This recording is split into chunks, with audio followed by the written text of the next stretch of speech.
Hey, football fans, welcome back to the channel, where we talk about all things football. From jaw-dropping plays to behind-the-scenes drama that you won't believe. Make sure you hit that subscribe button, drop a like, and share this video with your fellow football fanatics.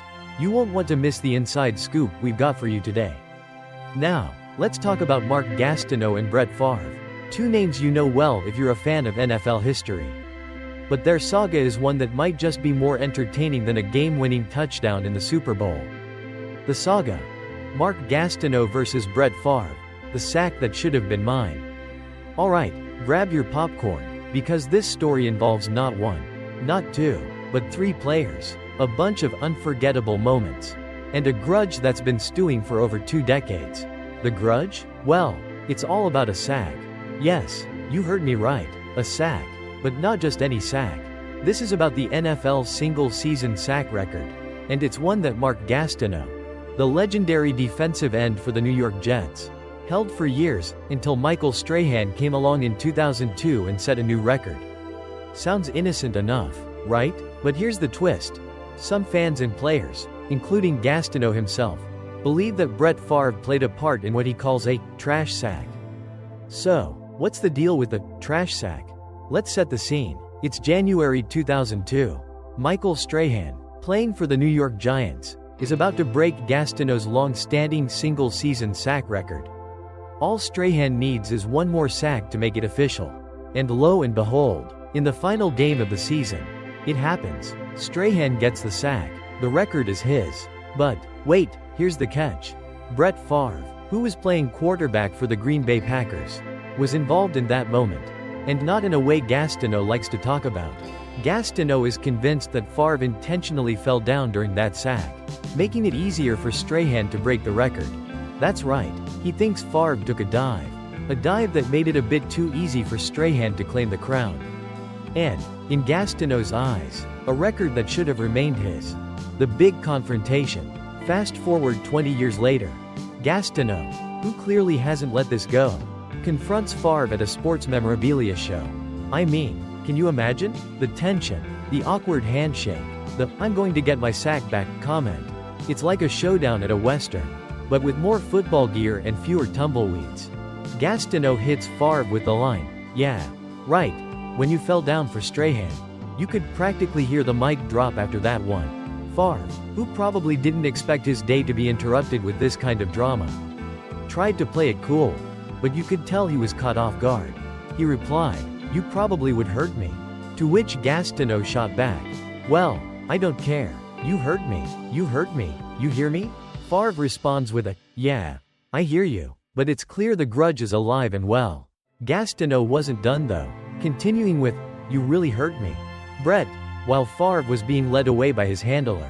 I mean, talk about some NFL history coming full circle. Why does it matter?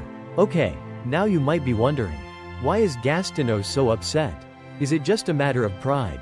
Or is there more to this? Well, it's a little bit of both. Sure, Gastineau probably feels like his record got stolen. He worked hard for that 22-sack season back in 1984. And it was his crown jewel. But here's the thing. There's also the fact that Gastineau never made it into the Pro Football Hall of Fame, despite having a career that many say deserves a place in Canton. In fact, despite being a 4-time first-team All-Pro, a 5-time Pro Bowler, an NFL Defensive Player of the Year in 1982, Gastineau has never even reached the semifinal stage for Hall of Fame voting. That's gotta sting, right? So yeah, he's got a lot of reasons to feel slighted.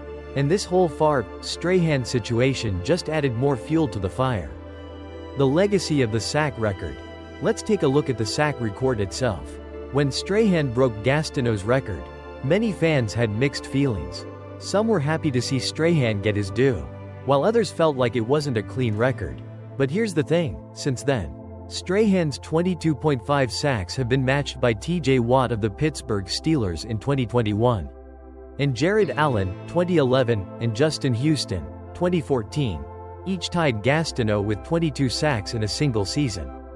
But no one talks about the fact that Gastineau was the first one to hit 22. And that's part of the reason Gastineau is still so fired up about it. It's his legacy. And while some might say, it's just a sack, For Gastineau, it's much more than that. It's a matter of respect. Final thoughts. Will this grudge ever end? Let's face it, Mark Gastineau is never going to let this go. Maybe he'll get some closure eventually. But it seems like he's determined to keep talking about it until the day he gets a fair amount of recognition for the record he believes was taken from him. And as for Favre, well, the man will always be remembered for that record-breaking moment. But he'll also be known as the guy Gastineau thinks took a dive, whether it was intentional or not. So, what's next for Gastineau? Is this drama going to continue? Will the NFL ever recognize him the way he feels he deserves? We'll just have to wait and see. Well, that's all for today's breakdown of Mark Gastineau versus Brett Favre. If you enjoyed that deep dive into NFL history, make sure to smash that like button, subscribe, and share this video with your friends. You don't want to miss out on future content where we talk about all the hottest stories in football. Stay tuned, and as always, we'll see you next time. Hey everyone! Welcome back to the channel. If you love football and enjoy a good laugh while keeping up with all the drama of the NFL, you've come to the right place. Today, we're diving into some spicy NFL stories that have enough twists and turns to keep you on the edge of your seat. So grab your snacks, settle in, and let's get into it. The Aaron Rodgers saga continues. Alright, let's start with the man of the hour, and the past few months Aaron Rodgers. If you've been living under a rock or maybe just avoiding the endless headlines surrounding this guy, let me bring you up to speed. Aaron Rodgers is still the quarterback of the New York Jets, yes. You heard me right. Despite all the drama, the injuries, and the oh-so-many questionable decisions. But here's the kicker, he's been dealing with injuries all season long. And I'm talking about real injuries, knees, hamstrings, ankles, you name it. Rodgers has probably got it. The dude's been banged up more than a battered old car in a demolition derby. Yet, here he is, still pushing through, showing up for work every week like the true veteran he is. Now, you might be thinking, but how can someone so hurt still be the guy leading the team? Well, folks, that's Rodgers for you. His sheer stubbornness and desire to play through the pain have become as legendary as his Hail Mary throws. And honestly, at this point, the Jets are probably considering wrapping him in bubble wrap for the rest of the season. Just kidding. Sort of. So what's going on now? Well, according to interim head coach Jeff Ulbrich, Rodgers is feeling healthier than he has in the past month. Yes, it's not a full recovery. But hey, it's progress. Ulbrich says Rodgers is in better shape than he's been in weeks. So much so that he'll be starting this Sunday against the Seahawks. You know, just when you thought the Jets were going to pull the plug on him, they double down. But, hey, what else is new? It's the Jets after all. If there's one thing they know how to do, it's keeping us all on the edge of our seats with every decision. And in case you missed it, there's some drama around Rodgers and medical tests. Apparently, he's been dodging those like they're a linebacker coming at him full speed. According to some reports, he's refusing scans out of fear that if the team finds out how bad his injuries are, they might bench him. But don't worry. Coach Ulbrich was quick to deny any knowledge of this, saying it was news to him. Oh, the mystery deepens. At this point, Rodgers is either a superhero or a walking injury report waiting to happen. But hey, the man is dedicated. And maybe, just maybe, his stubbornness is what's keeping the Jets' playoff dreams alive, sort of. The roller coaster season of the Jets and Rodgers. Now, let's take a moment to talk about the Jets season because, well, it's a bit of a mess. At 3-8, they're fighting to keep their heads above water.